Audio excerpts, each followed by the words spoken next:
Hello, hello, hello there. It's your girl Valerie Mason Chase, and now you already see that I have uh, the individual that I call one of my favorite people on the planet with us here on this evening.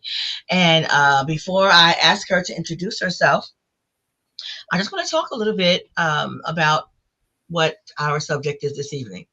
A couple of weeks ago, we had an episode on trauma, explaining what trauma is, everything you could possibly think about trauma, the treatments for it, and that sort of thing. And so this week, I wanted to talk about trauma bonding. Though I always like to define terms and give explanation and understanding, because sometimes I find that words or phrases are used in a way that doesn't really apply. And sometimes that can show a lack of understanding or information. So that's one of the things that we hope to accomplish here. So I got one of my favorite peeps with us tonight, and I know she's one of your favorite as well. None other than Dr. Danita Thompson. Hey, Dr. Danita. Hey, Val. How are you? I'm getting there. I've been battling this head cold, chest cold all week, but I'm getting there. I intend to win. I win this fight. Right. All right. So, Dr. Danita, for those who may be seeing you for the very first time, tell a little something about yourself. Yeah. So, as you said, I'm Dr. Danita. I am a wife. I'm a mother. I am a pastor. I am the CEO, the founder and CEO of Mending Hearts Behavioral Health and Family Services. And at Mending Hearts, we call ourselves passionate people helpers. I'm a licensed marriage and family therapist. So I really have a passion for marriage counseling and working with families and just helping to restore. Really, I like to prepare people for marriage so that they don't necessarily go through some of the things that I experienced with no preparation in the early stages. Well, in a lot of years of my marriage, not just that. So I really do enjoy helping people to prepare and lay the necessary foundation for success for their marriage. So we're located in Florence, and we see about 250 people a week. And so we're doing great things at Mending Hearts and really changing lives. Yes. Yeah. Absolutely. And I am honored to be one of those passionate people helpers as a counselor there at Mending Hearts Behavioral Health and Family Services. So I have up on the screen Dr. Danita's website. And also, I just had a moment ago the link for Mending Hearts Behavioral Health and Family Services. And as Dr. Danita said, we are located in Florence, New Jersey. Adults, children, singles, married folk, dating folk, those who were thinking about married folk. In other words, we see all kind of folk Yeah. I don't think there is a kind of folk that we don't see there at Mending Hearts Behavioral and Right. Family Services. So I want to get right into our topic for this evening, which is trauma bonds. And we've entitled it Breaking the Chains of Trauma Bonds. And as we Hmm. get more into it, I think you'll understand why it's titled that way. So, Dr. Danita, can you first explain what trauma bonding is and how it typically might develop in a relationship? Yeah. So one of the things, first of all, one of the things that trauma bonding is not, it's, and people typically think it is, two people that have had a history of trauma coming Mhm. together and meshing their trauma.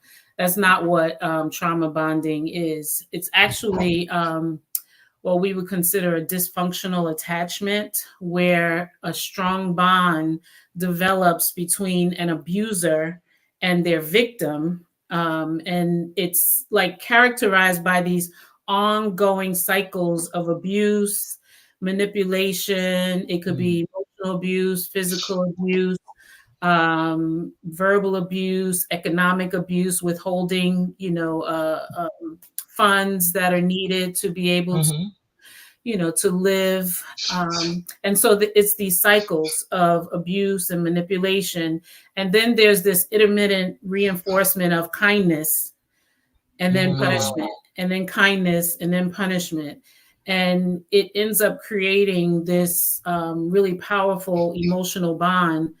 And it's a bond that really becomes quite resistant to change, where the victim develops a deep sense of affection towards the abuser. It could be affection, empathy, and sympathy. Mm.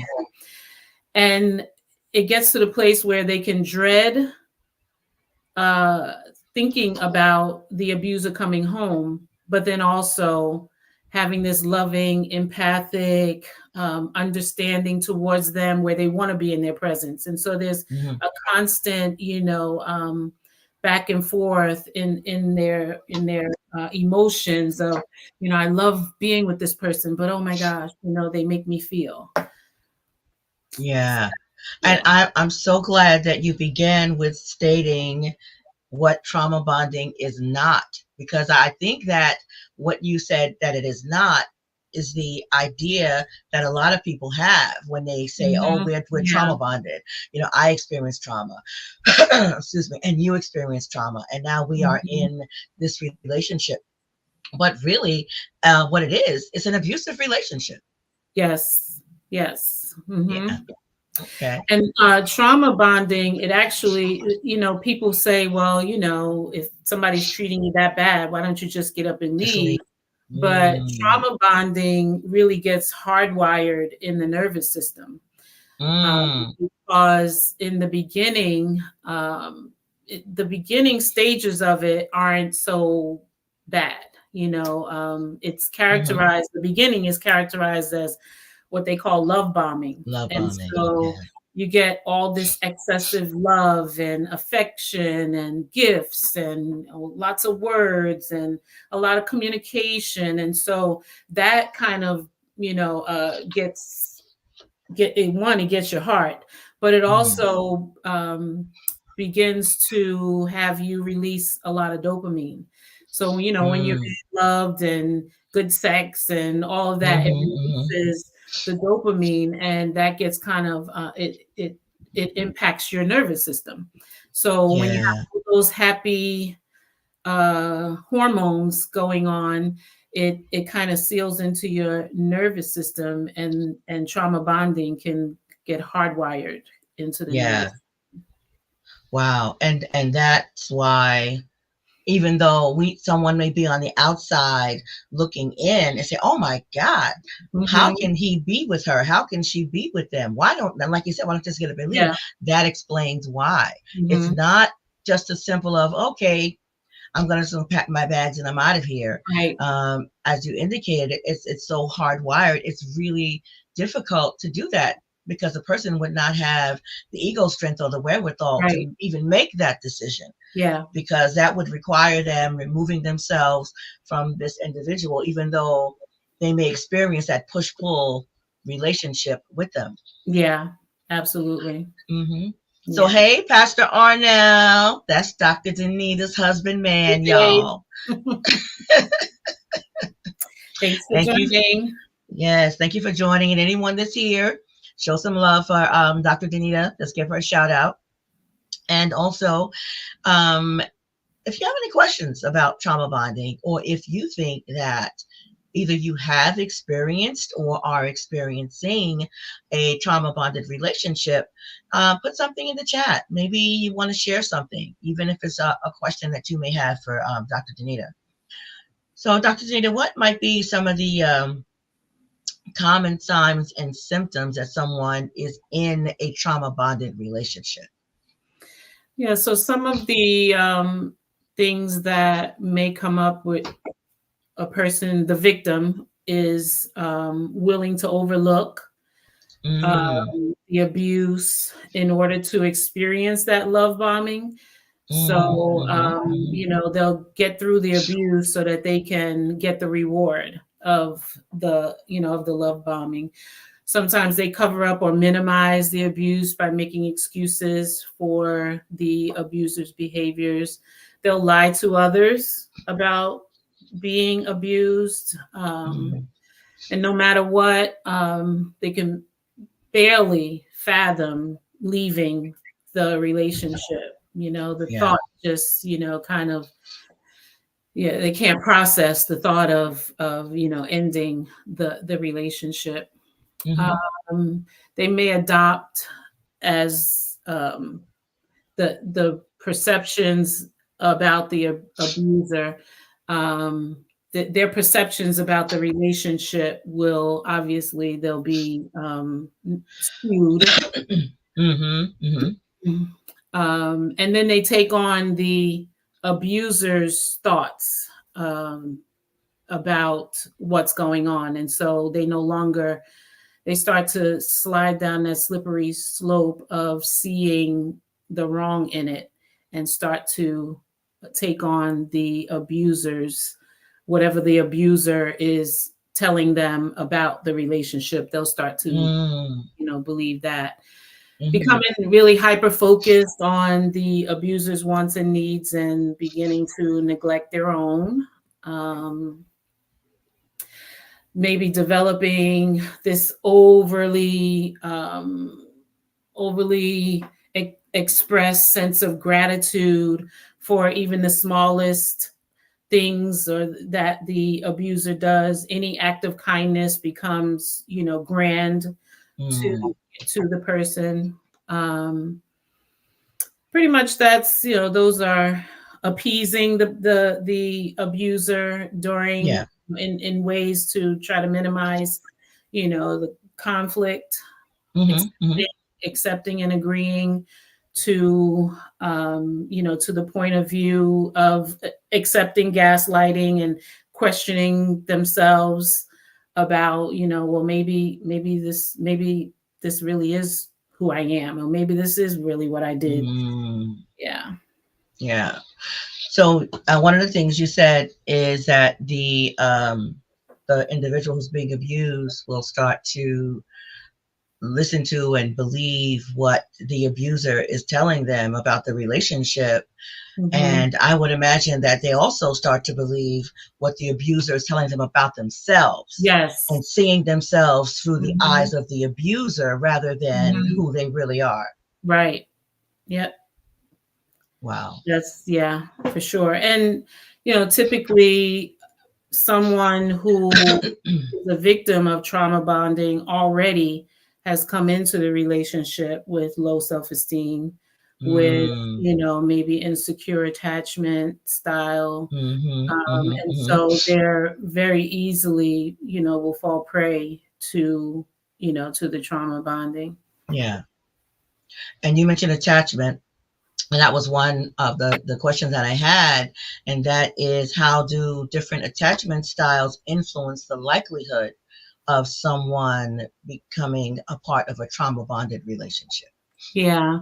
So typically those who have not resolved those insecure attachments Hmm. will fall prey to trauma bonding. The anxious attachment style, Hmm. they already are the type to seek that closeness and validation and Hmm. reassurance from, from their partner. So they're, more prone to forming the trauma bond because of their intense connection and intense need for Mm. connection and, the fear of abandonment. So if you're fearing that somebody's going to leave you, then, you are more prone to to the trauma bond, and they'll stay, in abusive relationship with the hope of getting that morsel of acceptance, that they desire. Yeah. Those who are have the avoidant attachment, they may not form a trauma bond right away, because typically, those who are avoidant stay a little bit more disconnected. But after a while, if the bond does form, they will suppress their emotions and detach themselves to cope with the pain of being in this trauma bond. Mm. And then they, have it becomes challenging for them to break free of the bond. I'm curious about the abuser and their attachment style. I'm wondering if there is one attachment style that's more prone to be the abuser than the other. I don't know if that's any studies ever been done regarding that. I haven't seen, but I know that the abuser is more likely to have narcissistic, Mhm. tendencies or traits. So I'm not absolutely sure of the attachment style, but Yeah. I think the abuser probably has. I don't know if it's anxious, but definitely in need of all of this attention, Mm. Hmm. that Hmm. they're seeking in negative ways. Yeah. Yeah. Okay. Um, so what steps can somebody take? They find themselves in a trauma bonded relationship. So what steps can they take? And as a clinician, what therapeutic interventions might be helpful to start helping an individual break free of that trauma bond? Well, I think one, it's important to become aware first, because if you don't have awareness that you're even in this cycle or in this situation, then you'll Hmm. just, continue to do what you do, and you'll just continue to be in this cycle. So the awareness is really key. And I think the way to become aware, I don't know that it's just gonna just happen, but when you have people that say to you, oh, I'm really concerned, about, Mm. you have your family that's, talking to you, and instead of dismissing them, taking the time to really think about what you hear, people Hmm. say to Hmm. you, and why might they be saying this. People love you, your family loves you, so they must be saying these things or calling these things to your attention for a reason. I Hmm. think Hmm. it's also important to desire, the freedom to know that you deserve, Yeah. to be free. So some of that, has to start from within, to get the desire. But I don't think that someone can really break a trauma bond without getting professional help. Mm. So, Hmm. coming to Hmm. awareness first, and then the desire. But after the desire, you really have to seek help. And, a therapist will help with helping you process through, childhood trauma or Hmm. childhood, where your unhealthy attachment began and how it continue to, progress into adulthood, Yeah. where you ended up attaching to someone, who was an abuser.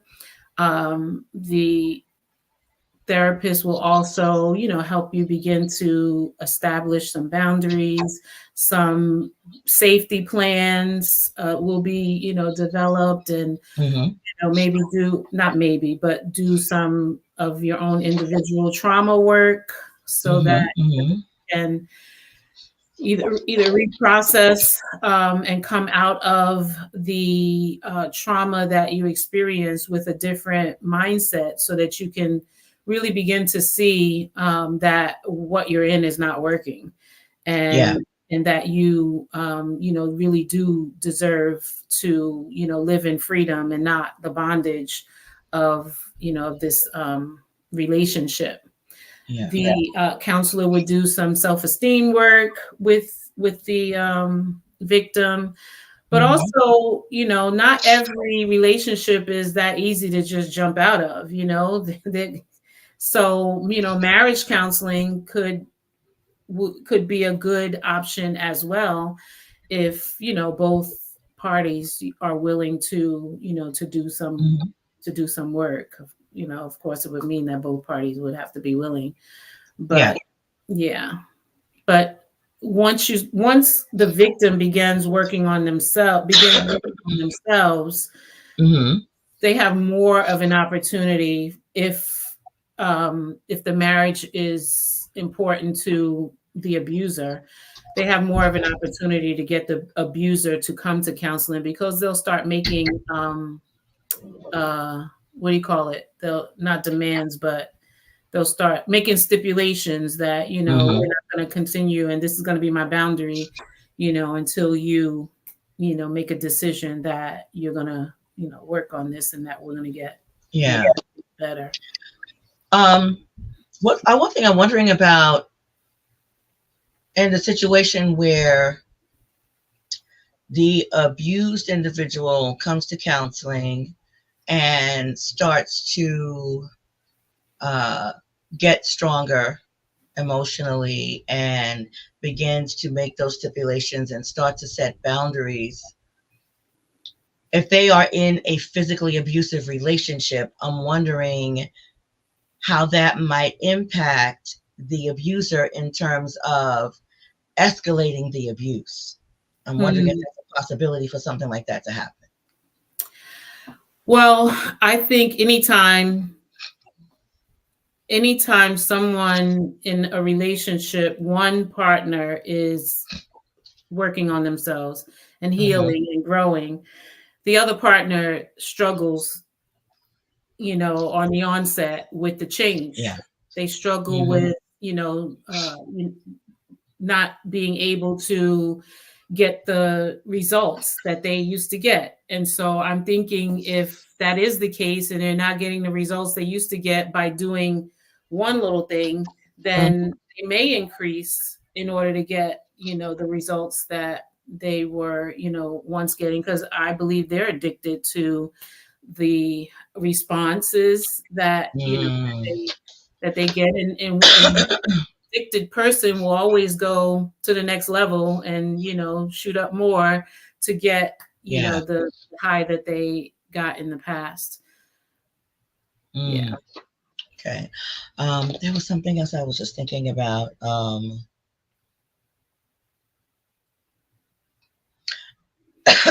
Excuse me.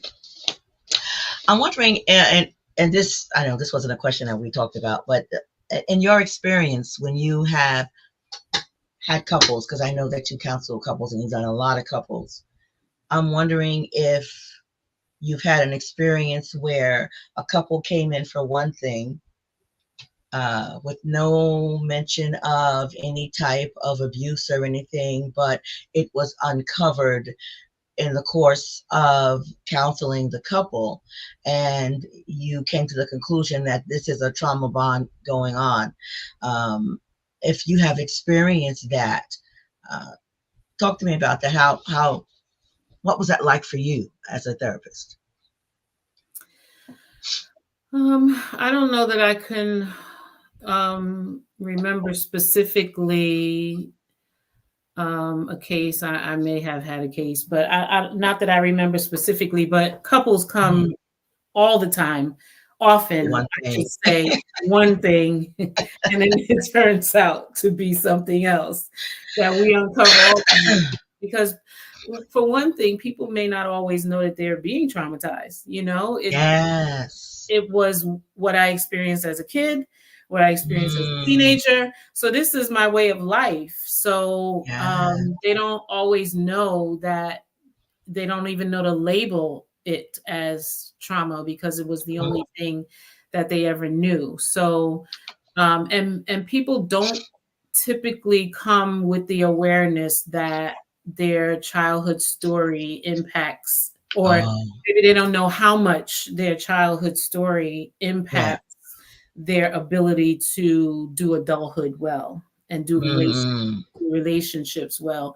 So those are some of the things that I find myself unpacking with couples, helping them to see how their story really does impact how they're doing relationship, yeah. um, and how they are, how some of the behaviors are playing out Hmm. in their relationship because of their family of origin story. Yeah. Mhm. I agree 1000% because that family of origin is no joke. Yeah. It's no joke. And I agree with you that I believe that so many of us have and continue to underestimate the impact of Hmm. that whole family of origin story. You Yeah. know, that's something that I review with all of the couples I counsel, even most of the uh, individuals that I counsel. I'll do a whole family of Yeah. origin Yeah. worksheet and try to figure out some of that stuff because it is so impactful. And Mhm. there have been so many times when, in the midst of doing that family of origin worksheet, a light bulb will go off for them. Yeah. And they'll say, wow, I never realized that my doing this is because of that. Right. Right. Yeah. I think it's important to assume, and I know that you don't make assumptions, but I think it's important to assume that everyone that comes to us has had some sort of trauma in their past. Yeah. Yeah. Everyone that comes to counseling, Mhm. because one, I mean, taking it from a Christian perspective, we're born into a world. We're born Yes. into sin, and so how could we not have experienced some sort of adverse, like Dr. Jones talked about the ACEs, the adverse childhood Yeah. experiences, right? Hmm. So how could we not have experienced some sort of adversity in our Yeah. childhood? Of course, on the continuum from 0 to 100, the level of trauma obviously scales, but Hmm.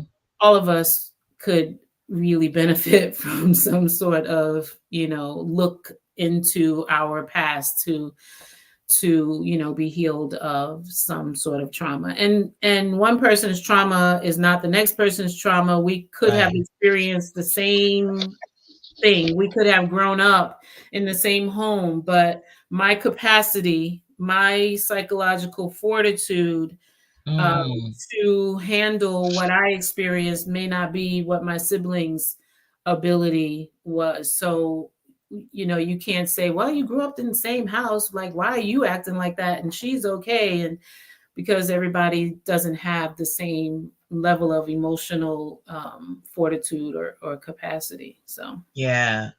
That's huge.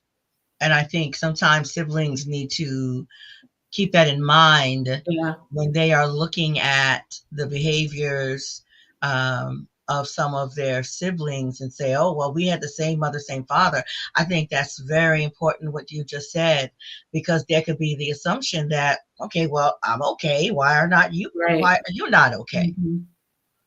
And it's important to remember that piece. Yeah, because it impacts differently. I know Mhm. all of the stuff that Frank and I had in our marriage throughout the years. We have 3 children, and they were all impacted, but they were not all impacted in the same way. Right. Right. And it didn't show up in them, all 3 of them, Right. in the same way. So yeah, that's important, I think, for individuals to remember that, even though you're in the same household, same mother, same father, you know, Mhm. if Mhm. stuff is happening, Yeah. Yeah. it hits each one differently. Yeah. There was Mhm. something you mentioned earlier too about the abuser, if their family members are um, questioning the health of the relationship that they're in and wondering if there's something untoward going on. Um, and the abused individual hearing that from them, um, I'm also curious about the abuser being a block between their uh, their victim and Mhm. that person's family. Because I know in that cycle of abuse, isolation is a big piece. It is, and I can imagine that the abuser would do all in his or her power. I know we often label the abuser as a man, as the the man in the Yeah. relationship. That's not always Mhm. not always the case. So Mhm. I can imagine though that the abuser would do what is within their power um, to sow seeds, Mm. of discord where they're the person that they're in relationship with um, would not be open to receiving the um, the counsel or the whatever their family is sharing with them about their concerns.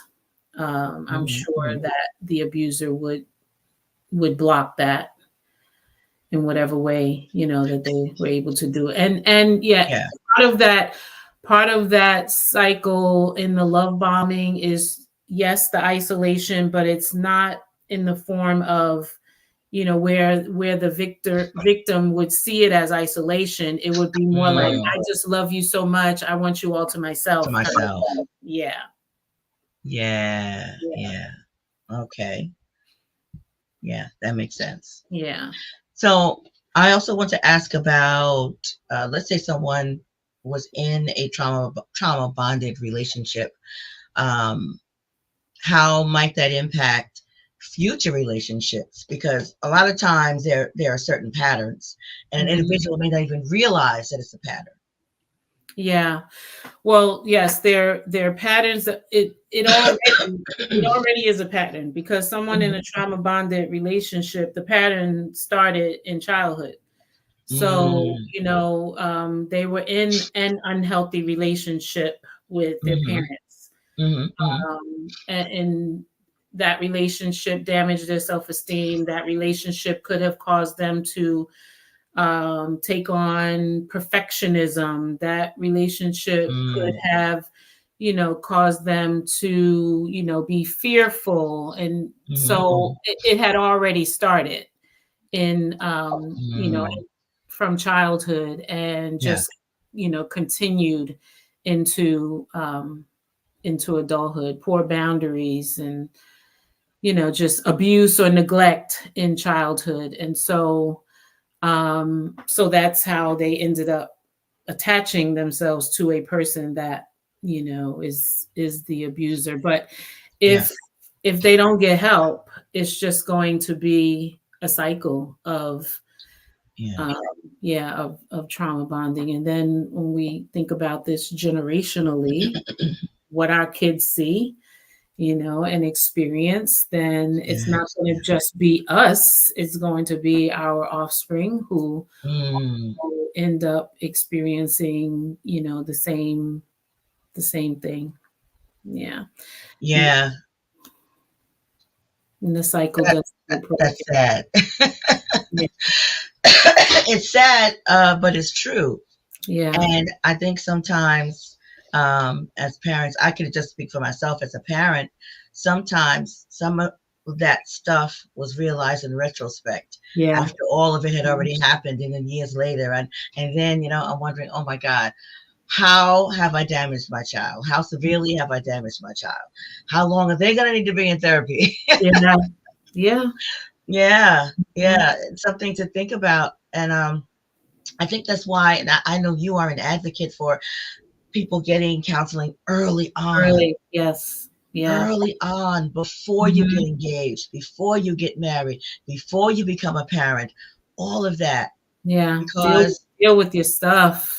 deal with Yeah. our stuff. Yeah. Because if we deal with our stuff, our children and grandchildren may not Mhm. have to. Right. Right. Yeah, because sometimes our kids they're not just dealing with their stuff, they're dealing with some of our stuff, With our you baggage too. know. Yes. And I was dealing with some of my mama's stuff, Mhm. and she was dealing with some of her mama's stuff because it just trickled down from Yeah. one generation to the next, to the Yeah. next, to the next. Because I can remember growing up and seeing all the abuse that my mother Mhm. endured at the hands of her husband. And I used to always say, oh my God, I will never be in an abusive relationship. Well, Yeah. I wasn't in a physically abusive relationship, but I was in an emotionally abusive, Yeah. because abuse is abuse. Yes. And if we don't go to counseling early, we may say that we'll never ever do something, but we don't know how not to do it. We don't know how to Exactly. do the other thing that we would love to do. And so you end up doing what you say you would Mm, never ever do because you don't know how to do anything else. absolutely. Mhm. Yeah, absolutely. Because I have had to eat those words on a number of occasions. Because I don't remember how old I was. I hadn't gotten married yet, and I was talking to one of my best friends, Danny, and because I was saying, "Oh, Mama, she got doormat written across her forehead, and I ain't never gonna do this, and I ain't never gonna do that. And if I ever get married, if my husband do this, I'm gonna do this, and I'm gonna do this." Guess what? Oh my goodness! Because, like you said, I hadn't dealt with any of that stuff. Yeah. Mhm. I had not dealt with any of it, but yeah, yeah, it does. Those patterns are definitely real. Yes. And like you said, if we don't get help, we repeat it, and you can change. There was a saying I read once: a different, the same man in a different pair of pants, or the same woman in a Yeah. different dress. Yeah. Exactly. Yeah, because that's what we are accustomed to, and that's what we are. That's unfortunately what we attract. Mhm. Yeah. Okay. So, what would you say to anyone who might be struggling with trauma bonding themselves, or they know someone who might, either a friend or a family member, or a co-worker? How Yeah. would you advise them? I think it's very important to get education so that Mhm. one, you understand what this looks like. Mm, And I mean, you can Google anything and everything, mhm. Google is, our best friend, so much information. And so one of the things that I was going to share is the stages of trauma bonding. So Oh, yeah. in getting your education, understand what trauma bonding looks like, or the stages and how it develops and how you end up Mhm. becoming bonded. So it does start out with that, love bombing and, all of the excessive love and affection and the gifts and overly communicating their love and just everything that you would ever want, Mm, in the honeymoon phase of, of a relationship. And, it's mhm. all of the feel goods. of the relationship. And in doing this, then you in stage two, this development of trust and dependence on Mm. the abuser um, develops. And we obviously in relationship we should look to develop trust with Right. our partner, but this is a level of trust where you are blinded and not, Mm. not able to see the red flags. And so Right. the abuser begins to say things to test the loyalty. Do you really love Mm. kind of things? Getting the victim, putting the victim in a place of, that guilt, feeling guilty, for thinking anything other than I trust you, my devoted loyalty. Mm. And so then after the trust is developed and this dependence begins to form, then the abuser starts with the criticism and starts the breakdown Mm. of of the person's being. Yeah. What the victim does is not good enough. They can never please the abuser. All of the abuser places all the responsibility of everything that happens in the relationship Mm. on the victim. The Mhm. love bombing is pretty much over, and the victim, their self-esteem begins to tank. And then they start going into the self-blame and always Mm. apologizing with the hope of getting some of that love back, with the hope that, will cycle into the kindness stage that's usually very brief, but Yeah. enough to keep the victim attached. And then there's the gaslighting that happens, and this is gaslighting is psychological abuse, making Mhm. the victim Mhm. question their own reality. Did I really think that? Is that, should I be thinking that? Did I not say that? Did I say that? Just questioning their own sanity, Yeah. because the abuser is constantly, twisting the words or making them saying things that will cause them to feel like that they're crazy. Um, Mm. so over time, the victim is the one that begins to feel like maybe I'm the one that needs help. What they do need help, but they're thinking it more so, I need help because the abuser is, telling me that there's something wrong with me. Wrong. Yeah. Yeah. Um, Wow. and then the stage 4 or 5 Mhm. is resigning to the control. So the victim shuts Mm. down and maybe even dissociates, because when you're going through ongoing trauma like that, Mhm. in order to handle the pain, you learn to dissociate. So possibly at this point of the relationship, they're dissociating and just submitting to the abuser's control, and they become what we would consider a classic people pleaser. Yeah. Um, Wow.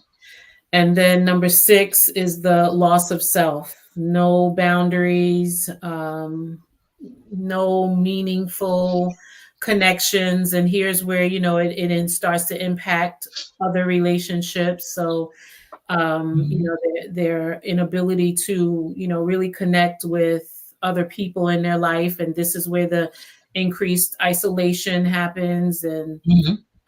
the lack of confidence, and then depression sets in, and anxiety sets in, and possible Mm. suicide ideation could also, Mhm. be one of the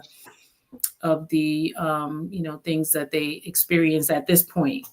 And then um, the 7th stage is the addiction to the cycle.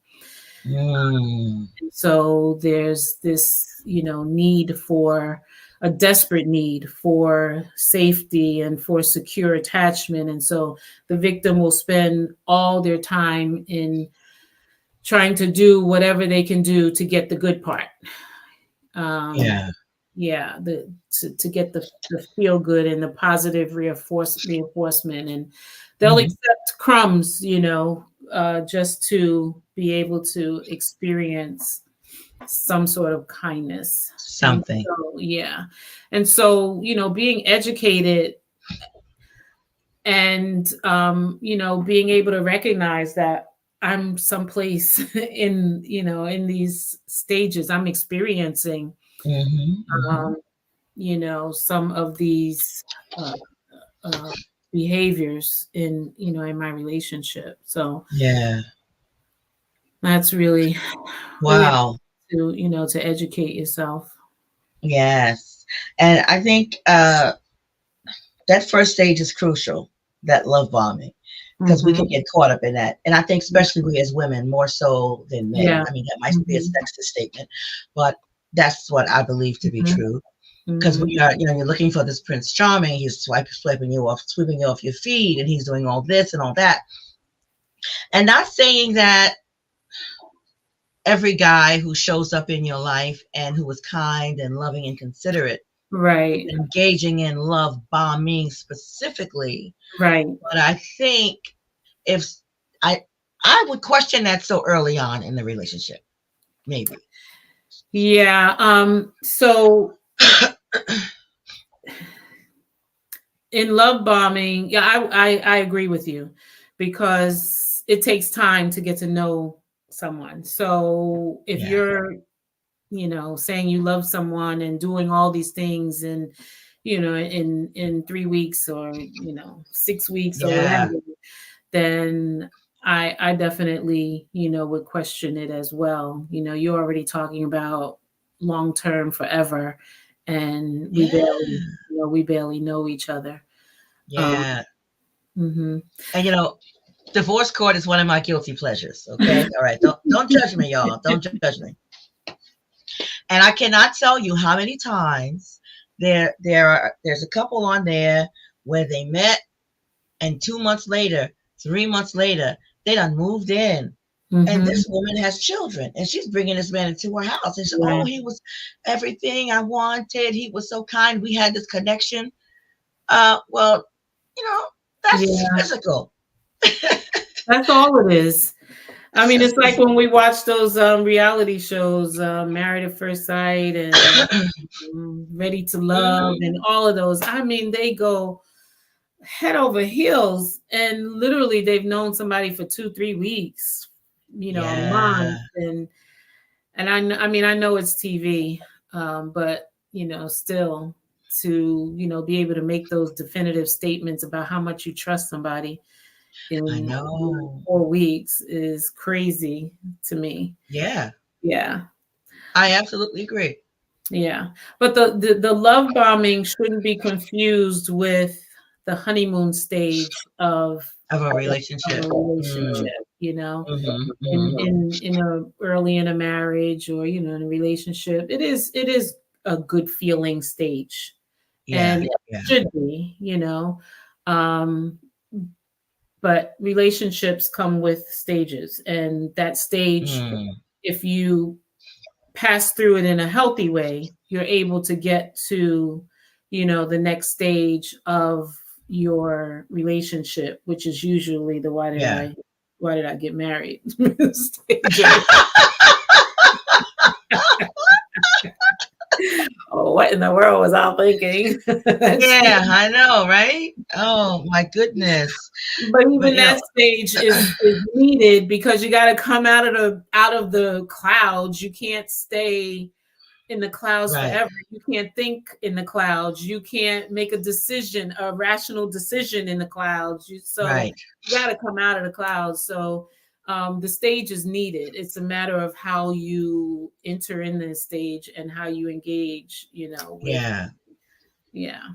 And how healthy, like you said, you move through it, and how healthy the two individuals are. Yeah. I'm looking, as I wrote down everything you said, right? Looking at all these stages, and on paper, it appears very methodical. Mm-hmm.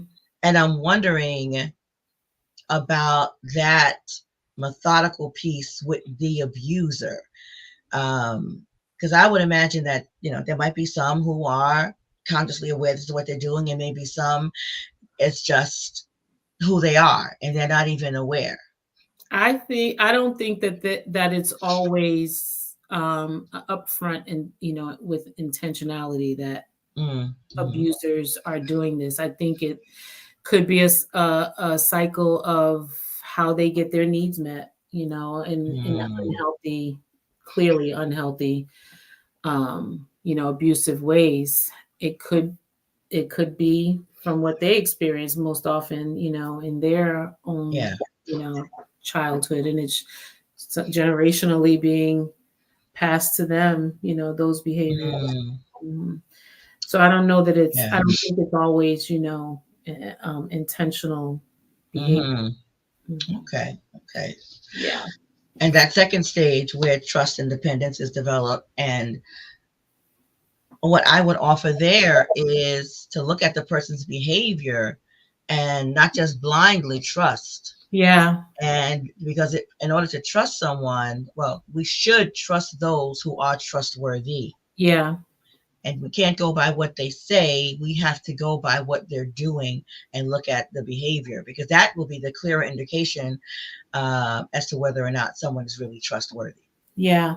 People enter the arena of trust differently. So some people enter in, I will trust you, immediately until you do Mm. something that says that I shouldn't. I'm going to keep Mm-hmm, mm-hmm. I'm going to be aware enough, and I'm also going to be able to handle. I'm going to govern myself to the extent that I could handle when you do something that I can't, Mm. that speaks to I Yeah. can't trust you anymore. And that's how I enter into. I'm not just, I'm not entering into relationships with men, but I'm already in my relationship with my husband, but just Mm-hmm. relationships in general, friendships. Yeah. So, I would enter into the relationship with trust immediately. But I Mm. hadn't Mm-hmm. gotten to the place where I had enough fortitude that when the trust was broken, that I would be able to handle it. Mm. And Mm-hmm. so then you have other people who say, you got to earn my trust. I I don't go trust. Yeah. into no relationship until I see Mm-hmm. Mm-hmm. you. So I still am at the place where I want to go into relationships with trust, but With I want to trust. be able to handle Mm. in a healthy way and Mm-hmm. establish the boundaries. If you break my trust, if I start to see signs of I, can no longer trust this with you, or trust Mm-hmm. in Mm-hmm. lots of different ways, then govern myself accordingly. But Yeah. I personally don't want to be the type that's always skeptical of people, and Yeah. Yeah. that's too much for me. Yeah. Yeah, what you're describing, I call that the Ronald Reagan approach: is trust but verify. That was one of his slogans back when he was president: to trust but verify. So yeah, I think that's kind of fitting there. Yeah. So, any final words, Dr. Danita?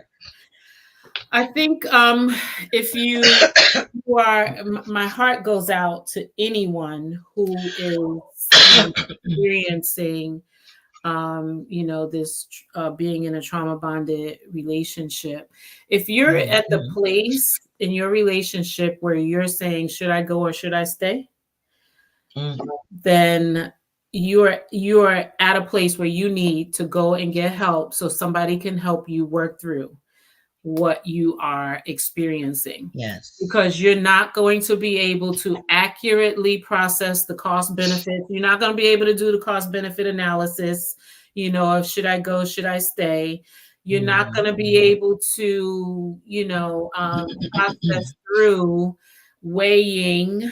There might be 10 things on this list and 2 things on a negative list, but the 2 things on a negative list are monumental and Mm-hmm. completely override the, positives that, you are experiencing. So if you're asking any of these kinds of questions, like, is this good for my kids? Should I be exposing them to what I'm Mm. experiencing? Those are already red flags. Yes. Um, Yeah. to Yeah. run and Mm-hmm. Mm-hmm. and just know you deserve more. You do, Yeah. you deserve. And I always use that statement: don't live beneath your privilege.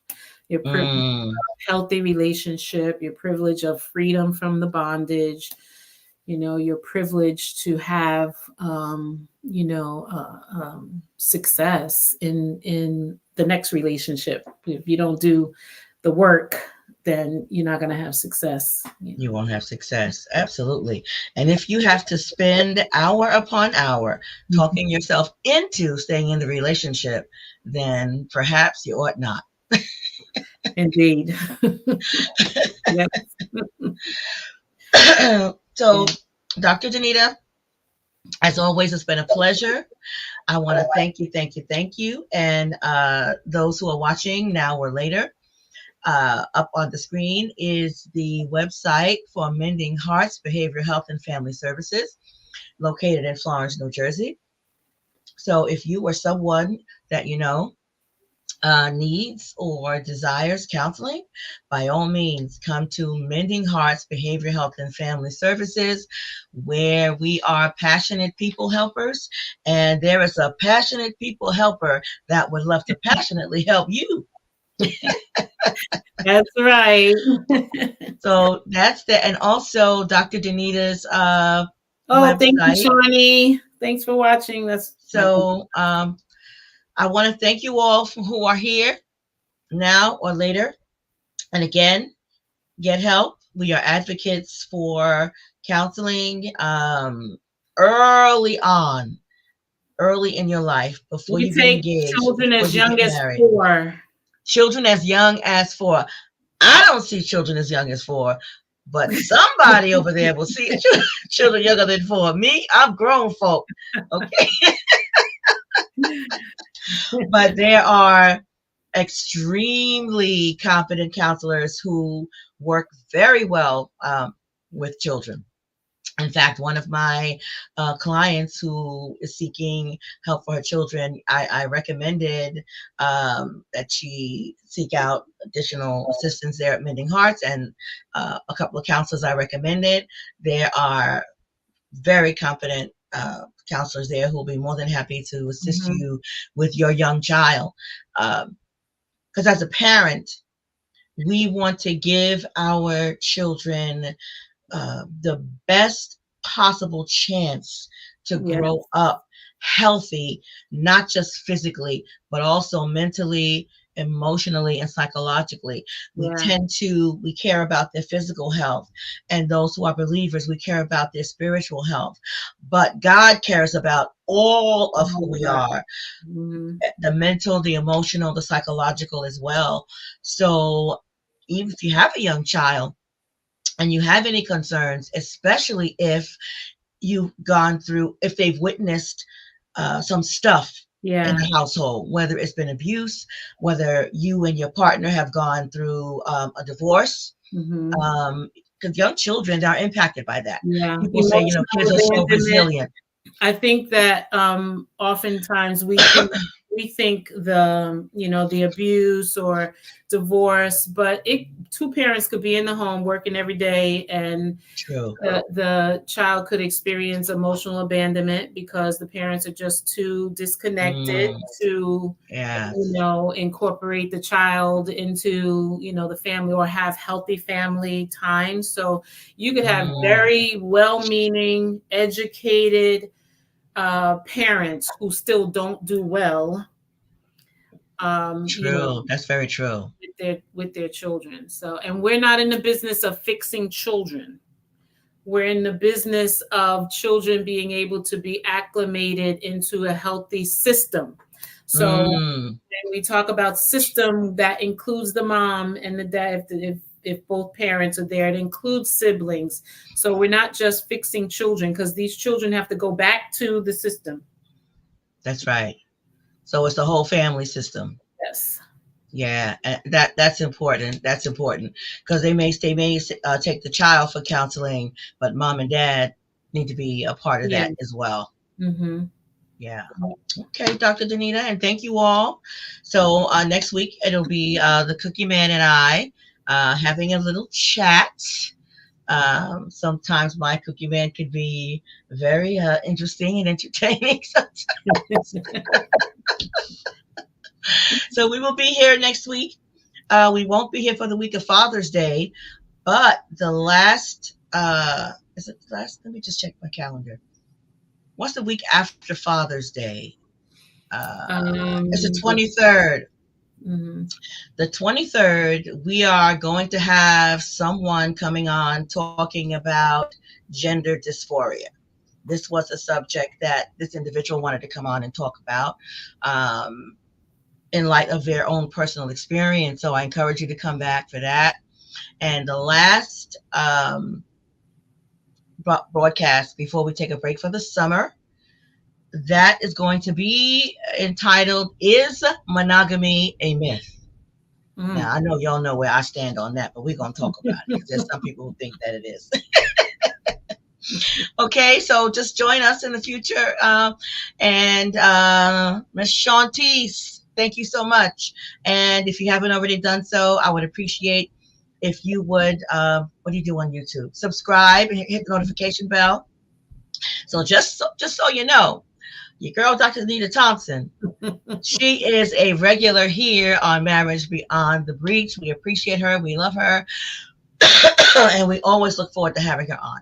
So I'm going to say good night. Every time I'm on the episode, it makes me want to resurrect baggage claim. I'm gonna get back into, the Yes. unpack your bags with Dr. Danita. This is what I love to do. Talk about that, Dr. Danita. Talk about your baggage claim.